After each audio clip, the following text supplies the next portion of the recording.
Welcome into the October 20th episode of the Locked On Leafs podcast. I'm Mike DiStefano with Dave Morassutti. A busy day in Leafland as the Buds got back to practice after an off day yesterday. We had a Jake Muzzin update for you guys, and also, boy, did Sheldon Keefe ever cause a stir in his media availability today? We'll play those comments, we'll react to those comments, give you our own thoughts on them. And it's a game day. Maple Leafs finally getting back out there after that effort against the Arizona Coyotes. Try to rectify some of those wrongs tonight against the Dallas Stars down at Scotiabank Arena. So we'll help tee that game up. All that and more coming up on today's edition of the Locked On Leafs podcast. You're Locked On Maple Leafs, your daily podcast on the Toronto Maple Leafs. Part of the Locked On Podcast Network, your team every day.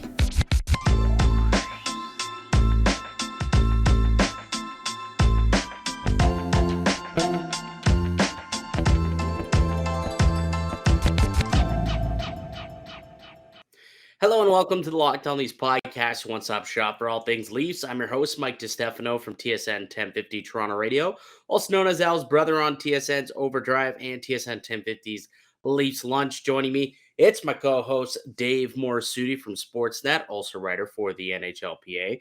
Locked On Leafs is a daily Maple Leaf-centric podcast, so be sure to subscribe for free wherever you get your podcast from. And if you haven't already, you can catch us up on video format up on YouTube, Locked On Leafs on YouTube, and get new daily videos, new content directly to you each morning, Monday to Friday, all Leafs, all the time. If you really are part of Leafs Nation, you got to be rolling with us here at Locked On Leafs each and every day.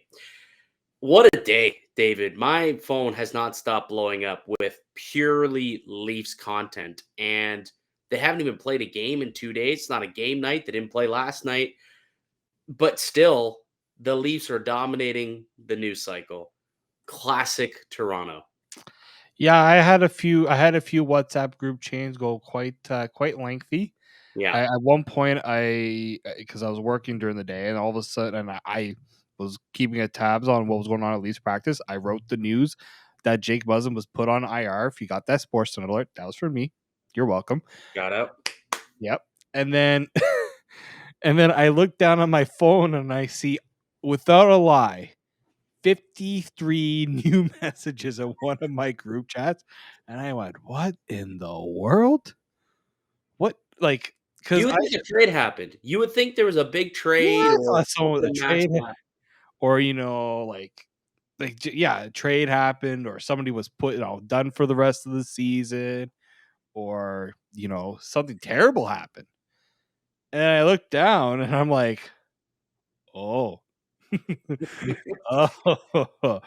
So yeah, so we're gonna get into it. There were some comments made today by Sheldon Keefe, by the Maple Leafs, and it caused a bit of a stir, to say the least. We'll get into it. We'll give our thoughts on it. We'll also kind of get that Jake Muzzin update. As you noted, he was placed on IR today. There's no timeline as to when he will return, but being placed on IR as opposed to LTIR, maybe a notable, but also some other mixed messaging coming out of the Maple Leafs in terms of what's going on with Jake Muzzin and his future. And then obviously we're going to tee up tonight's game, Leafs and Stars down at Scotiabank Arena. But we can't bury the lead, buddy. We got to get into this Sheldon Keefe discussion because, I mean, if you missed it, Sheldon Keefe, after the game on Monday, came out and, kind of put his Stars on blast and said that, the difference between Arizona and the Toronto Maple Leafs is that we have elite players. And, the difference is our elite players didn't play like elite players tonight. And honestly, I thought that was a fair comment. I thought that was a fair assessment. I didn't think they played like elite players. Austin Matthews was rather, silent that night. You just didn't get a whole lot from your top group. And I thought that was a fair comment to make. Apparently, he felt that he had to walk some of those comments back.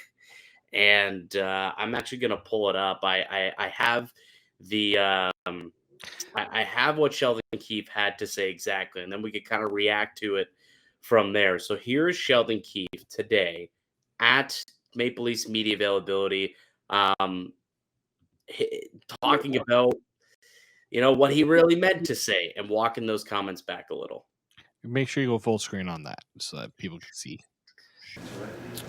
I used some of the wrong words to try to describe what I was trying to describe, which is that the difference in the game I find is just we weren't able to produce, whether it's power play or 5-on-5, and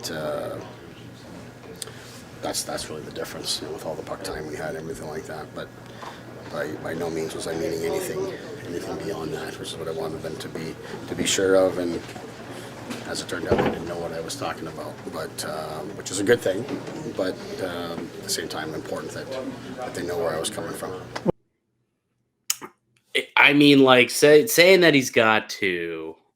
Okay, first of all, David, just your initial thoughts when you heard those comments, I suppose. I always tell people when you're going to scrutinize comments that somebody says, try to find the video, because I give reporters a lot of credit for when they type out quotes during the press conferences, because that means some people don't have to go watch the videos, and it kind of gets the news up right away. But in this case, it's important to hear how Sheldon Keefe was delivering this address. This sounded like a coach who is kind of tiptoeing or walking a bit on eggshells in terms of how he wants to convey his message. I don't know if this is him trying to protect the players. This is him trying to keep things from going nuclear, because we know it can go very nuclear very quickly in Toronto. But to me, this is a coach that, to me right now, I don't know if I could have full trust in Sheldon Keefe right now if he's going to say one thing and then walk it back. And then it's like, why are you walking it back? I thought it was a very honest thing that you said. Now all of a sudden you have to choose different words, or how you said it wasn't right. Like, do you have, like, what exactly is he trying to accomplish? That's what I mean. Like, he had to sit the players down and clarify. Oh, sorry, guys, that's not what I actually meant when I said that the elite players weren't playing elite. It's a pretty cut and dry statement, and you weren't wrong. That's the thing. He wasn't wrong. But for him to sit here and clarify, and say that words are important, and I didn't communicate properly what I was trying to actually say. No, dude, you did, and you were bang on. And now you're coming out here and you're basically coming out here with your tail between your legs and you're walking your comments back. Why? I don't know. Did somebody get offended? Did any of your players get offended? Or are you just like, honestly, like that unequipped to be a head coach in the National Hockey League, where you don't think that your players, who are grown men in pro sports, you just don't want to get on their bad side? Like, I don't understand why Sheldon Keefe felt the need to clarify things. Like, it was a pretty cut and dry statement. I thought that it was a fair one. And all of a sudden, he needs to call people in. Like, where did the clarity need to come in? Why did there need to be clarity with the situation? I thought it was pretty cut and dry. And a big reason why my text chain was blowing up, one of my friends literally says, "Oh, so the inmates do run the asylum here." Well, The players, you could make that argument. yeah, the players who you gave these lucrative contracts to, okay, without really, like, sure, they're talented players. You look at around the league, they're among the best players, but then you see that they got paid right away, so they had to work for it. It's not like they were just handed it to them. They had to work for it. But then now you have to kind of walk things back to make things, a little maybe easier for the players. You felt like you were being unfair. There's nothing unfair about what happened on Monday. You know what was unfair is that you had thousands of fans who paid a lot of money to go watch an NHL team play a non-NHL team by the looks of that roster, and Come on, they that's did. just inconsiderate to our guy Nick Ritchie. Just completely unnecessary comment to make there, Dave. Come on. Oh yeah, sorry. People spent $200, maybe face value, to go watch Nick Ritchie absolutely Light it up. dominate your team. Dominate Austin Matthews and Mitch Marner, the elite players. Right? Like, they're not spending $200 to watch the Arizona Coyotes. You call them the Arizona State Coyotes, by the way. I did hear that the other day. I don't. You're not gonna tiptoe either. But This is why this is where some people is like, oh, it's early in the season. It's a good thing it's happening early season. Like, no, it's not good that it's happening at all. And it's Yeah. not good now that your head coach is saying, you know what, I was too harsh. Too harsh. You know what's too harsh is when you decide, you know what, I'm gonna make both of my like, let's say you're making your kids a peanut butter and jelly sandwich, but then you don't have enough jelly for one of the kids, so it's just like, all right, he's just gonna have to live with the fact that he's getting a PB and J, and the other one's just getting peanut butter. Like, that's unfair. What Sheldon Keefe did, I don't know what I was going with that. That's an What awful comparison, but dude. what That is Sheldon such a Keefe brutal did was not unfair, and the fact that he is now walking it back, I think there should be serious doubt about whether this guy can get this team to the next level. Yeah, I think I don't think you're wrong. I don't think that's an Minus the unfair PB and J, comment I to don't make. think I'm wrong. Yeah, the PB&J thing, you're completely wrong. The actual point you were trying to make, I think, is correct.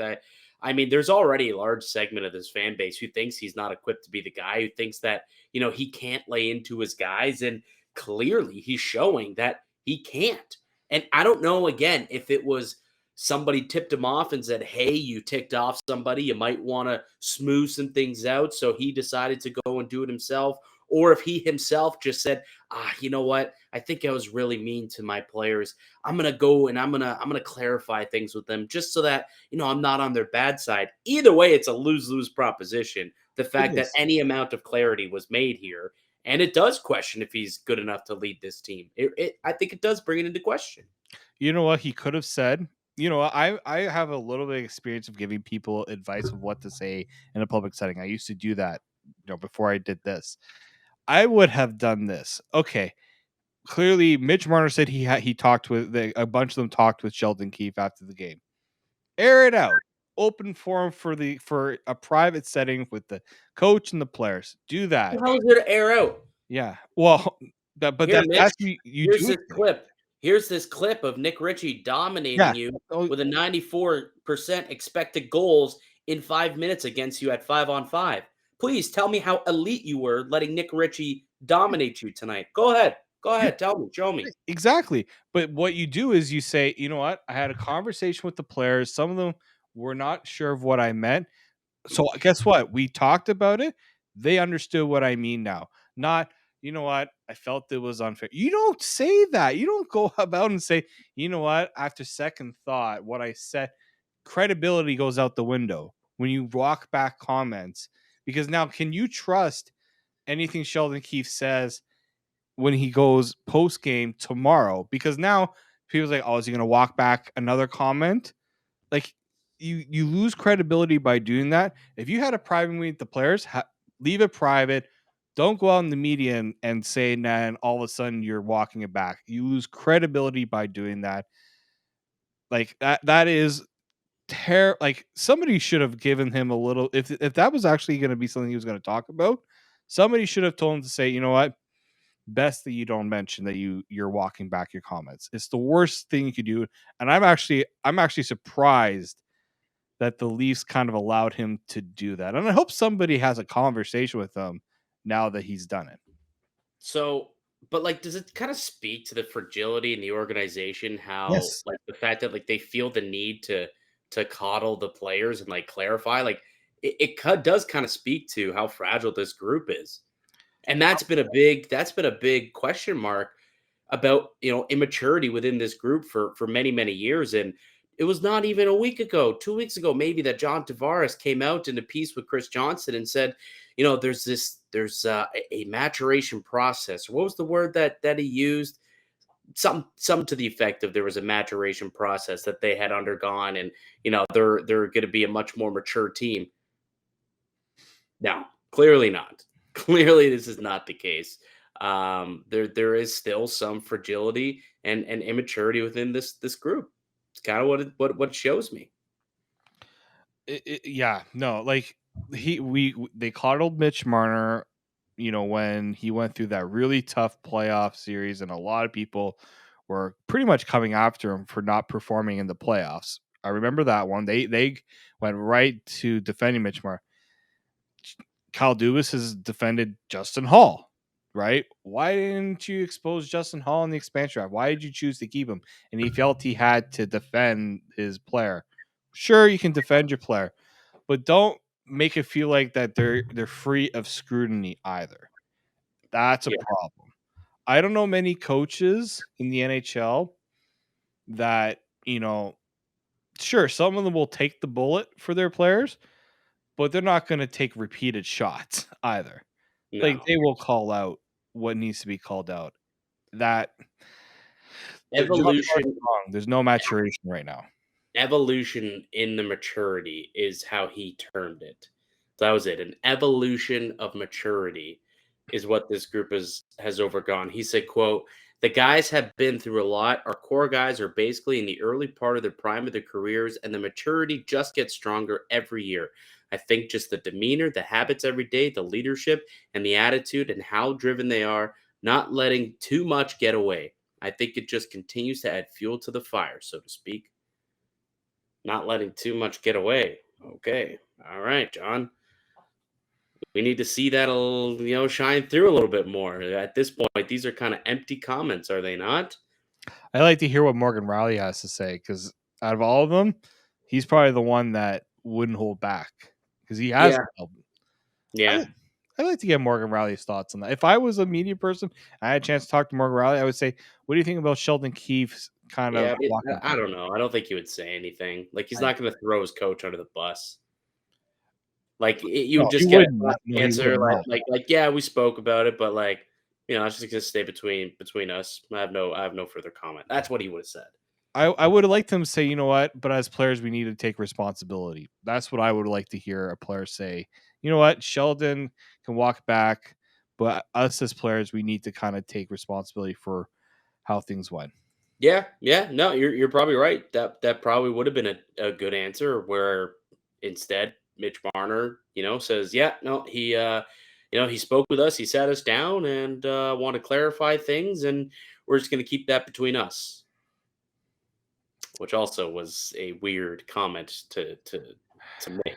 But anyways, well, hopefully this all blows over if they can get a win tonight against the Dallas Stars. If that happens, no one will probably even remember this conversation and these comments and the whole walk back situation.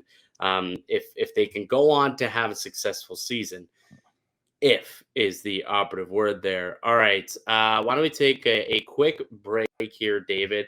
Because we still got a bunch of stuff that we got to get into. We got to get into Jake Muzzin and the update there with Muzzin, his status going forward and what that means for the Maple Leafs.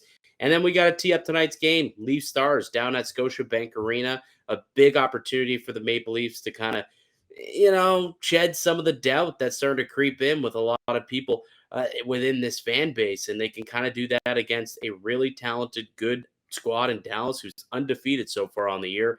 And before we get into all that news, though, I do got to tell you about one of today's show sponsors, and that's BetOnline.net. It's your number one source for betting on hockey all season long. You can find all the latest player developments, team matchups, news, podcasts, and in-depth analysis on every game. And as always, BetOnline remains your continued source for all your sports wagering information with live betting and up-to-the-minute scores for every sport out there. It's the fastest and easiest way to check in on all your favorite games and events, including NFL, MLB, NBA, boxing, golf, and more. Head to the website today or use your mobile device to learn more. BetOnline, it's where the game starts. Welcome back into the Locked On Leafs podcast. I'm Mike DiStefano with Dave Morassutti. We are your hosts here at Locked On Leafs, a daily Maple Leaf-centric podcast. If it's your first time joining us here today, you've made it this long in the pod. That was a little bit longer of an opening segment than we typically like, but, we got heated. That was some heated comments made by Sheldon Keefe. But if you've enjoyed it so far, hopefully you enjoy the rest of the pod, and you do subscribe because we do put out new content each and every day, Monday through Friday.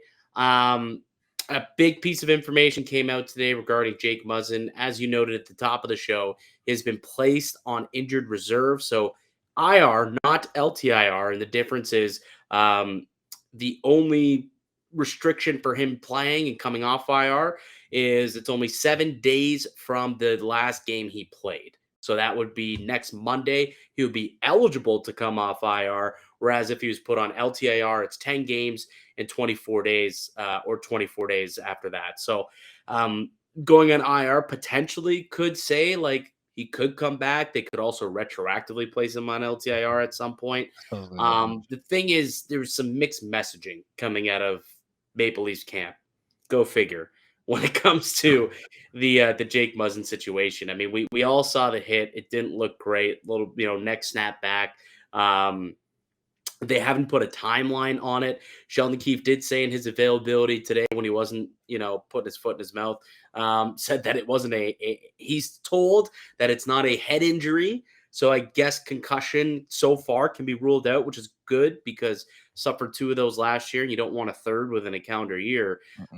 But when you listen to what Mitch Marner is saying about Jake Muzzin, this is where the messaging kind of gets mixed around because Keefe was like, oh, yeah, he was at a team function last night. He's in the building today. Feels like he's all good. He's only on IR. So optically, it sounds like, okay, maybe he's only going to miss a week or so. He's more week to week as opposed to anything else. And then when you hear Mitch Marner talking about, he's got to think about his future. He's got a dog. He's got, a wife. He's got 2 daughters, a family. At some point you have to think about life after hockey. And, Mitch Marner says that Jake Muzzin's his best friend on the team, and he's worried about his health in the future and almost questioning if he should be coming back to the team or coming back to hockey, maybe hang up the skates. And the team itself isn't quite giving that type of messaging. I don't know. What do you make of the whole situation here? Yeah, I had somebody text and say, "Oh, I thought you said he was going to be put on LTIR." I'm like, "Well, they can't use his LTIR space, so they don't have to. Anyway. They don't have to because they're already using it with Matt Murray, so they're fine with that." Yeah, the Mitch Marner comments because this is the second time he's kind of said that, right? This is not. He said that Monday after the game, Yeah. same thing, and he doubled down and echoed those same comments here. I could pull it up if you want. I have Mitch Marner's audio as well from today. Guess it's technically like the exact same thing. Let me see if I can find it here. Because it's like with Mitch Marner, we've heard players like he says he's a good friend of Jake Muzzin. They're really good friends, so there's obviously concern on his part there. The Leafs also don't want players to speak for an injury either, right? They like Mitch Marner doesn't know what exactly Jake Muzzin is. Jake Muzzin is probably telling him he's dealing with the neck injury or something like that, but I don't think he's told Mitch Marner the severity of it because there's probably discussions if guys are in the medical getting work done, but it's still a personal thing, right? Like, especially if this is something that could potentially, keep him out for a really long time. The Marner thing makes this think that he's not going to be back next week, based on how that's being said. Sheldon Keefe is also not putting a timeline on this, and that's I think something that we have to keep in mind here. Like, there's no real timeline. Not even like week to week, day to No. day, couple weeks, nothing. There's no timeline. And Darren Dreger was on overdrive today doing a hit, and he even said, I think it'll be a long, long time before we see Muzzin back out onto the ice. And it sounds like this is going to be long term. How long term that is probably will depend on what the Maple Leafs can do with that, kind of cap space. If they're able to replace him. I know already I've been hearing a lot of people being like, oh, now they should go get Jacob Chikrin. I will see. I don't know. Maybe they could go and get Chikrin. It's a possibility. I guess they have the space to do it now. If Muzzin does end up kind of taking a back seat for the rest of the season to focus on his health, but it's scary. You never want to see a guy get hurt, and this is now, I guess, the 3rd injury from like shoulders and up. If this is, they're calling it a neck strain or neck injury. Yeah. It just, you don't like to see it. You really don't like to see it, No. and we hope for nothing but the best going forward for Jake Muzzin. But there are some implications of this injury. Obviously, no trade has been made to this point. Chikrin's still a member of the Coyotes. Murphy's still a member of the Blackhawks. Severson still a member of the Devils. So they've got to go with the crop of guys who they have. Who have they decided to take over Jake Muzzin on the second pair? I'll tell you on the other side when we tee up tonight's game between the Leafs and the Stars. I'm Mike DiStefano with Dave Morassutti. It was in the Locked On Leafs podcast, part of the Locked On Podcast Network. Welcome back into the Locked On Leafs podcast. I'm Mike DiStefano with David Morassutti. Leafs in action tonight against the Dallas Stars, coming in 3-0 so far on the year. Jake Ottinger has been outstanding. He's I got a 1-0 goals against of quite literally 1 through 3 games and a 966 save percentage. So this guy's literally picking up exactly where he left off in the postseason when he nearly beat the Calgary Flames by himself because he was so outstanding, taking them all the way to Game 7. So it's going to be a tough battle tonight against the Dallas Stars, especially coming off that dreaded loss to the Arizona Coyotes. But the Maple Leafs will try and get back on the winning ways tonight against them. And who's going to be taking over those tough minutes that Jake Muzzin logged as the second pair defenseman, the shutdown defenseman on the penalty kill? It's going to be a little bit of a, what's the word I'm looking for here? Team effort, I suppose, Yeah, for lack of a better committee, term. like work. Committee, that's it. It's going to be a bit of a committee by doing that. However, the guy who will be taking a bulk of those 5-on-5 minutes up on the second pair, not Mark Giordano, as we kind of assumed yesterday when we talked about it. Looks like it's going to be Rasmus Sandin getting an opportunity, a big opportunity to prove himself in the role of being a top 4 guy. And he right now is slotted to be next to Justin Hall. What did you make of the decision to go with Sandin in the top 4 over Giordano? I expect that pairing to get a lot of offensive zone starts. But then who gets the defensive zone starts? You're gonna put Giordano, Mate, and Riley Brody in more. I think in more of those situations. I think Sandin and Hall can work as a pairing. Second pairing, that's I guess this is maybe the Leafs' chance to tell Rasmus Sandin, hey, you made a big deal about wanting to have a role. That's what I think this is. Yeah. I think this is his chance to prove, Oh yeah. because he came out and he's like, I think I'm a top 4 defenseman. I want to have a big role on this team. And at the time, there wasn't really that opportunity. Now there is. Go out there and earn it. Prove to us that you are that top 4 guy. If Jake Muzzin's injury is long term and if he can't recover the way that he wants to, and even afterwards, like Gio's getting older, so is Muzzin. He only has 1 more year on his contract. At some point, this team is hoping that Rasmus Sandin can take over and become a top 4 defenseman. I mean, now's your chance to go out there and try and grab it, right? Now's your chance to prove to management, to ownership, to the coaching staff that you are ready for a role like that. And, this is going to be a tough game against the Dallas Stars, a really good team who's undefeated. But I think that they're going to give him every opportunity here to show that he's ready for the task. Yeah, I mean, we've seen Sheldon Keefe try to put Sandin into these, we saw with the first pairing with Morgan Riley, that was a complete disaster. On his offhand, he was on his Right. offside. No, I don't blame him at all. More comfortable. I want to see Sheldon Keefe take these chances with the younger players, because at the end of the day, some of these veteran guys, they are who they are. To ask them to do something that they're just not capable of doing or have never really done, that's tough to ask of them. In some cases, not in every case. Like Giordano could play top 4. I'm not saying that's the thing, right? I think in Game 5, this is the time where you see what Sandin's got. If it doesn't go well for a game or two, all right, Giordano can go up there and he can get the job done.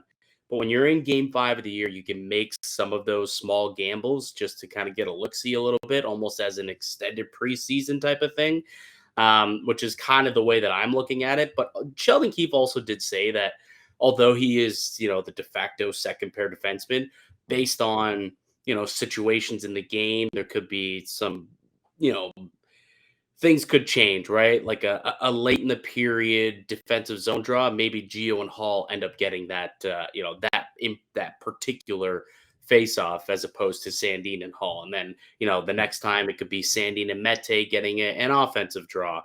And so, he's not, it feels as though he's not going to be as married to that bottom four as like a pairing, and they're going out there each and every shift together. There could be a little bit of changes once the game gets going, depending on situational play, which I think is interesting, and maybe could be best off for both parties. Yeah, I think you'll see a little bit of that creativity there. But yeah, like these younger players need to be, I'm gonna say thrown into the fire because it's game 5 of the regular season, but they need to show. We need to see something from them. Like Nick Robertson, I want us. It's good that I mean, I know we're going to discuss that, but it's good that he's going to be getting into lineup on the second line. This is what contending teams need to do. You need to have your younger players in your development system develop into roles that are going to help the team in a big way. Not, you know what, maybe we'll throw them in once in a while, throw them for 12 minutes a night. No, you got to get these guys going, especially when they're a first round pick, second round pick, and with Robertson's case, first round pick, in Sandin's case, they were picked that early in the draft for a reason. Let's see what they can do. Yeah, absolutely. And since you mentioned it, we can kind of bring that back up. Nick Robertson getting back into the lineup. He'll be replacing Dennis Mulligan on the second line alongside John Tavares and William Nylander, also taking the spot on the second power play unit. Sandin also taking Gio's spot on the second power play unit. I think kind of to scale back maybe some of Gio's minutes because he's going to play a little more at 5-on-5 and on the PK, but also somewhat notable. But Nick Robertson getting into the action against his big brother. Is it his older brother? Yeah, his older brother. Yeah, Jason Older Robertson. brother. Yeah, older brother Jason Robertson. So little family on family, brother on brother.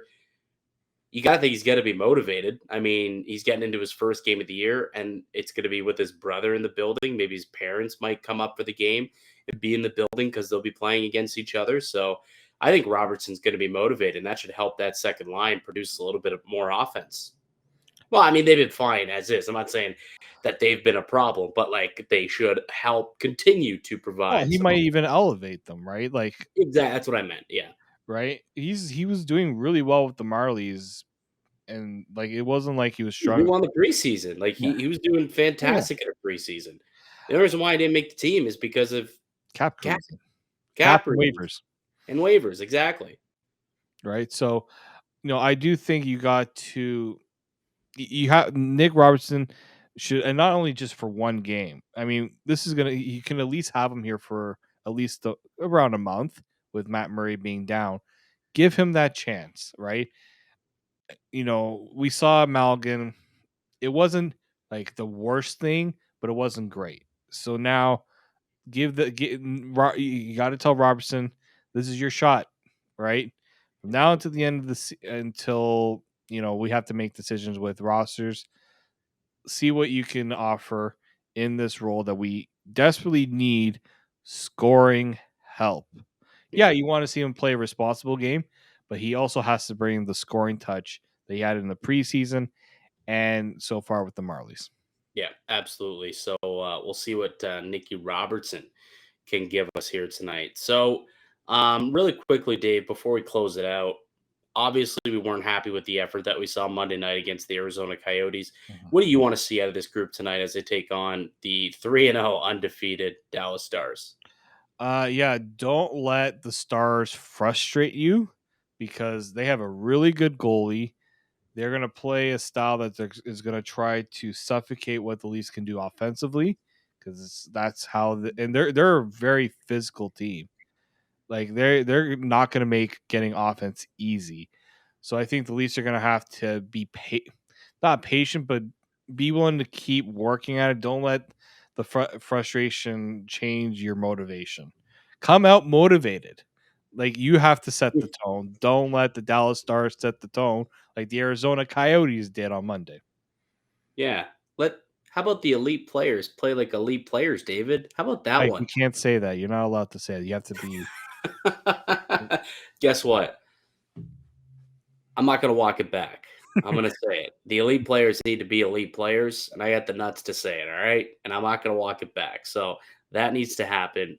I would like to see a 60-minute effort, or as close to a 60-minute effort as we can possibly see. I think there's been stretches where they've looked good, but more stretches where they haven't looked great, and I think that's kind of that's always kind of been an issue here.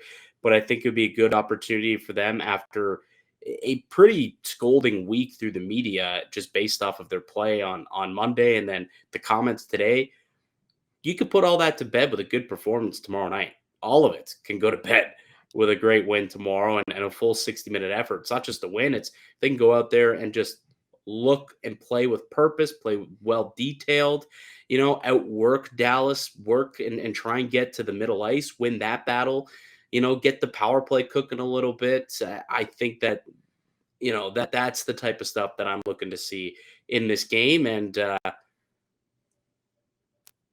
keep Mason Marchman off the score sheet. Maybe that would be. I was so if anybody was looking for a betting tip, I'm putting money on Mason Marchment to score a goal. Yeah, Mason Marchman anytime goal might be a decent bet. I think he leads the team so far with like 5 points through 3 games too. I'll even add, if you want to go even more bold and really increase your odds, first goal scorer Mason Marchman. Man, I don't he know what could. odds are like He that. could. He could end up with the first goal. That'd be something. Yeah, he's got 3 That'd be goals so Leaf. far through So that 3 would games. be typical Leafs. We've seen Trevor Moore do it. We've seen Nick Ritchie do it. We could probably name a bunch of former Leafs that have come back to play the Leafs and have scored the first goal of the game or have scored in a game. Yep. Yeah, I think Mason Marchman anytime goal might be a decent prop bet to lay down over at BetOnline. You could probably make that wager tomorrow morning. All right, Dave. Let's hope that we get a much more inspired effort. This is a good team, the Dallas Stars. Even if they don't get the W, as long as they play, I can't believe for 5 games. No, I can't believe I was just about to say this. As long as they play hard and give a good effort, I'll be happy. Dude, I sound like a helicopter parent. I want to give these guys a ribbon. Has it come to that? We're 5 games in, and all I'm asking for at this point is for this team to just give an effort and play hard, and that makes me happy? No, I want the win, man. They got to win some games here, win some games convincingly. I can't believe I was just about to say that, David. Mike, What is wrong with me? I'm going to take a little chapter out of Mr. Al Iverson's playbook. We're talking about effort, Mike. Effort? We're talking about effort, man. We're not talking about, getting a win. We're talking about effort. That's what it's come down to. You've had some interesting things today. There first was the peanut butter and jelly. I don't know where you were going with that one. Not sure your AI comparison is I'm a little. It's far a on that. I'm trying. I'm Right. trying to lighten the mood a little bit. You got to be better tomorrow too. All right. So we got the Maple Leafs that are going to have to be I'll better. make sure I come with a double espresso instead of a single this time. That's it. You need your double espresso. That's all. That's all. That's what you need, pal. I got my tea. I just finished her up, but that gave me some energy throughout the pod. Got me fired up a little bit. And later tonight, we'll be treated to hopefully a really good hockey game. Not only do we see a lot of effort, but hopefully a victory as well. Good stuff today, David. We'll kind of leave it right there. I'd like to thank everyone for listening and supporting the show. You can subscribe to the Locked On Leafs podcast on all podcasts and platforms and receive daily Leafs content. You can subscribe to the Locked On Leafs podcast wherever you get your podcast from. You can follow myself on Twitter at Mickey_Canuck. Follow Dave at D_Morassutti. Also follow the show at Locked On Leafs. That'll do it for us today. Game tonight, Leafs, Stars. Let's hope for a much, much better effort than Monday night. We'll be back to recap it all tomorrow. But until then, keep it locked right here on Locked On Leafs.